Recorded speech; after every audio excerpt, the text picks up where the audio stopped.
Hello students, let's see this question.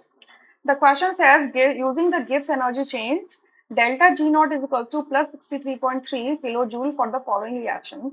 The reaction is Ag2CO3 solid decomposes to give you 2 Ag positive cations aquated है plus carbonate CO3 2 negative anion दे रहा है जो भी aquated है. The Ksp of Ag2CO3 solid in water at 25 degree Celsius is यहाँ पे are क्या लिखा हुआ है, R is equals to 8.314 kilo joule per kelvin per mole. Are की वैल्यू आपको ये लेके चलना है. तो डेल्टा जी नॉट की वैल्यू आपको दी हुई है और यहाँ पर क्या इक्विलिब्रियम का साइन दिया है, यानी कि इक्विलिब्रियम स्टैब्लिश होता है between the undissociated solid and the dissociated solid के बीच में. क्लियर. सो केएसपी क्या होता है, सॉल्युबिलिटी प्रोडक्ट होता है. सॉल्युबिलिटी प्रोडक्ट कांस्टेंट होता है.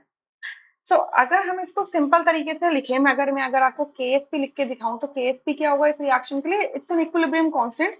बट यहाँ पे क्या है, आयंस की सॉल्युबिलिटी प्रोडक्ट के टर्म्स में ले लेते हैं. सो सिंपल अगर हम के इसके लिए के लिखें, इक्विलिब्रियम कांस्टेंट लिखे तो क्या हो जाएगा, कॉन्सेंट्रेशन ऑफ एजी पॉजिटिव का square multiply concentration of carbonate का कार्बोनेट की पावर 1 क्योंकि इसका कोफिशिएंट 1 है, divided by concentration of Ag2CO3. ठीक है. तो अब क्योंकि ये क्या है हमारा सॉलिड होता है, अगर मैं इसको यहाँ से मल्टीप्लाई कर दूं तो K मल्टीप्लाई Ag2CO3 इसको कर दो तो इसको हम बोलते हैं KSP.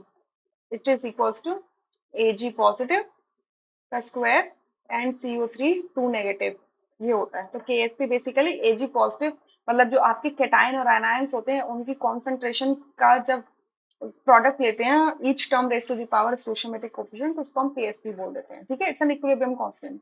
सो हमें कॉन्सेंट्रेशन तो दिए नहीं रखी कैटायन और एनायन की, बट हमें डेल्टा जी तो दिया है.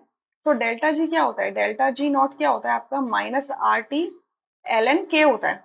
अब इस केस में जो इक्विलिब्रियम कांस्टेंट है वो बेसिकली केएसपी है, तो यहाँ पे केएसपी कर दो तो एल एन के एस पी क्या हो जाएगा, minus delta G not upon R T. ठीक है.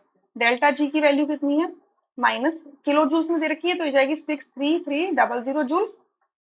ठीक है. एक डेसिम किलो का मतलब होता है 1000, तो 63.3 को हम 1000 से मल्टीप्लाई करेंगे तो ये आएगा.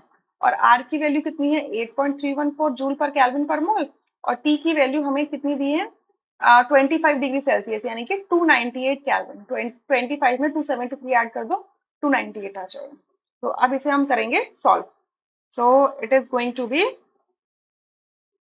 63300 divided by 8.314 divided by 298. मतलब फर्दर जो सॉल्व करके आएगा उसको डिवाइड करेंगे. So it comes out to be minus 25.549. अच्छा, इट इज माइनस 25.549. अब इसका क्या करेंगे, एंटी लॉग करेंगे क्योंकि देखो ये लॉग केएसपी आया है तो केएसपी क्या हो जाएगा ई की पावर माइनस 25.549 होगा. राइट. तो अब इसको करेंगे इसका anti log. Just a second.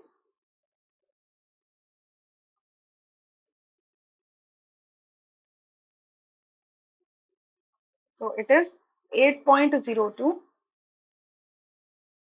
Into 10 to the power minus 12. Clear. और इसे मैं राउंड ऑफ करके क्या लिख सकती हूँ 8.0 लिख सकती हूँ simply into 10 to the power minus 12.